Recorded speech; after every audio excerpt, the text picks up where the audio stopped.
Congratulation इस मौसम के लिए। अपने हाथों को उठाओ। सबसे पहले आप प्रेयर करेंगे क्योंकि कल से जिस जगह आप बैठे हैं यहां पर शेड का काम शुरू हो जाएगा कल से, और बहुत जल्दी खत्म होगा। वो अंदर की तरह नहीं है, वो एक इंटरनेशनल हॉल नहीं बनता, यहाँ टेम्परेरी हॉल है लेकिन पक्का हॉल है। 5, 7, 10 साल बाद उसे निकाल सकते हैं, लेकिन उसके लिए कल काम स्टार्ट हो जाएगा। तो आपको प्रेयर भी करनी है और आकर सेवा भी करनी है। तुम लोग आते नहीं हो।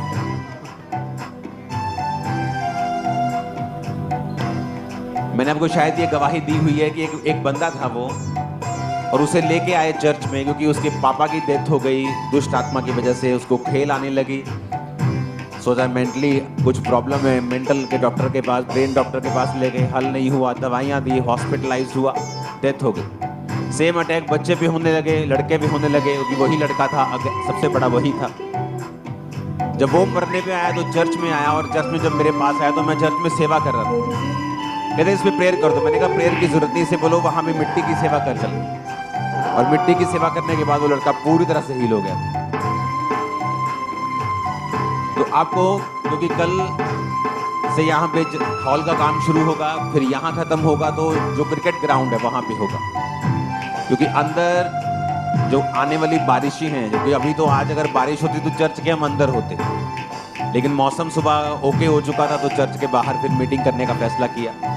लेकिन चर्च के अंदर जब काम सीलिंग का स्टार्ट होगा तो अंदर जगह नहीं होगी, लेकिन आगे बारिशें हैं, तो हमें जल्दी जल्दी काम खत्म करना है।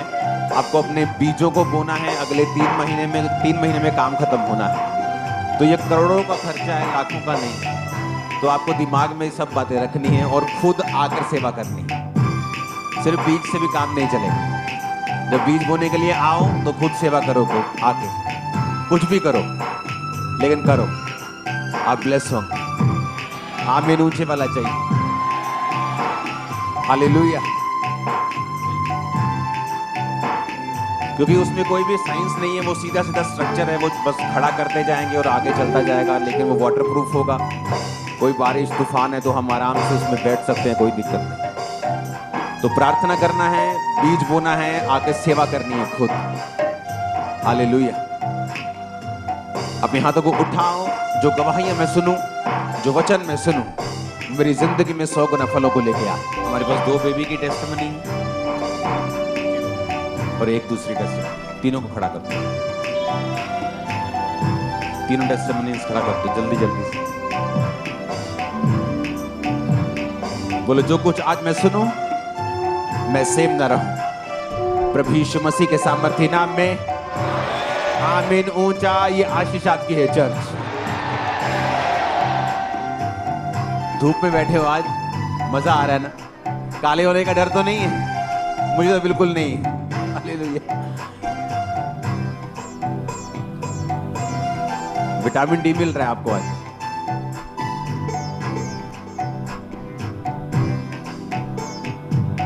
यशाया की उस पुस्तक को पढ़ेंगे अपने स्क्रीन के ऊपर। एक कासट में लिखा, प्रभु यहोवा का आत्मा मुझ पे है, यीशु ने कहा, और यहोवा ने सुसमाचार सुनाने के लिए मेरा अभिषेक किया। मुझे इसलिए भेजा कि खेदित मन के लोगों को शांति दूं। जीसस ने क्या कहा? मुझे इसलिए भेजा कि खेदित मन वालों को शांति दूं। जब एक आदमी को मालूम होता है कि वो बच्चा पैदा नहीं कर सकता, वो खेदित रहता है। एक औरत को जब मालूम होता है कि वो बच्चा पैदा नहीं कर सकती, वो खेदित रहती, वो कंप्लीट नहीं समझती अपने आप को, वो आदमी कंप्लीट नहीं समझता अपने आप। लेकिन परमेश्वर ने कहा वो खेदित मन वालों को चंगा करता है। कहता यहोवा ने मुझे भेजा है सुसमाचार सुनाने के लिए।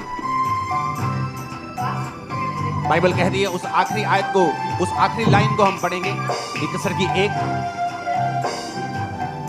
उसने कहा और कैदियों के लिए छुटकारे का प्रचार करूं। छुटकारे का क्या करूं? प्रचार करूं, क्योंकि छुटकारा प्रचार के द्वारा होता है। आज जो ऑयल आपके सिरों पे आएगा छुटकारे को लेके आए। क्या आप बिलीव करते जीसस क्राइस्ट आपके लिए मारे गए और काटे गए और वो तीसरे दिन मुर्दों में से जी उठे? अगर यीशु मसीह को धर्म बनाना होता तो आज क्रिश्चियन लोग लड़ते, जब इंडिया पे अलग अलग जगह पे लोगों पे अटैक किए जाते। हम भी तलवारें लेके जा सकते हैं, हम कोई छोटी मोटी गिनती नहीं है, ये थोड़े लोग हैं तो हम प्रोटेस्ट नहीं कर सकते, हम तलवारें लेके नहीं जा सकते। लेकिन जीसस ने कहा मैं रिलीजन बनाने के लिए नहीं आया, मैं धर्म बनाने के लिए नहीं, मैं धार्मिकता को स्थापित करने के लिए आया। क्रिश्चियनिटी की यही बात सबसे सुंदर है। जब दूसरे लोग कट्टर होते हैं वो मारने चले जाते हैं, जब क्रिश्चियन कट्टर होते हैं वो मार खाने वाले बन जाते हैं। जब एक क्रिश्चियनिटी में आदमी कट्टर होता है वो कहता है नहीं अब मैं मारूंगा नहीं, अब मैं प्रार्थना करूंगा, मैं घुटनों पे आऊंगा और शैतान को नीचे झुकाऊंगा। मैं शरीर से नहीं लड़ूंगा, मैं आत्मा से लड़ूंगा। इसलिए परमेश्वर ने कहा तुम्हारे हथियार गढ़ों को उठाने के लिए सामर्थ्य हैं, तुम आम नहीं हो। प्रॉब्लम यह है तुम हर वक्त मुसीबत की बात करते हो, हाय कैंसर, हाय बीमारी, हाय कलेश, हाय मुसीबत। लेकिन यीशु मसीह ने कहा पहाड़ के बारे में बात नहीं करो। यीशु मसीह ने कहा पहाड़ से बोलो उखड़ समुद्र में जा लगा, ऐसा ही हो जाएगा तुम्हारे लिए। वो मसा तुम्हारे पास है, वो अनॉइंटिंग तुम्हारे पास। हालेलुया। ऐसा क्या होता है एक बार के ले हैंड, क्योंकि वचन कहता है तू रोगियों पे हाथ रखेगा और रोगी क्या होंगे? चंगे होंगे। रोगी रिकवर भी करेंगे, ऐसा भी लिखा है। अपनी बीमारी से रिकवर करने शुरू हो जाएंगे, वो चंगे होना शुरू हो जाएंगे। कोई इंस्टेंटली चंगाई को पाएगा, कोई रिकवर करेगा। जब तू हाथ रखेगा लोगों की सिचुएशंस चेंज होंगी। हालेलुया।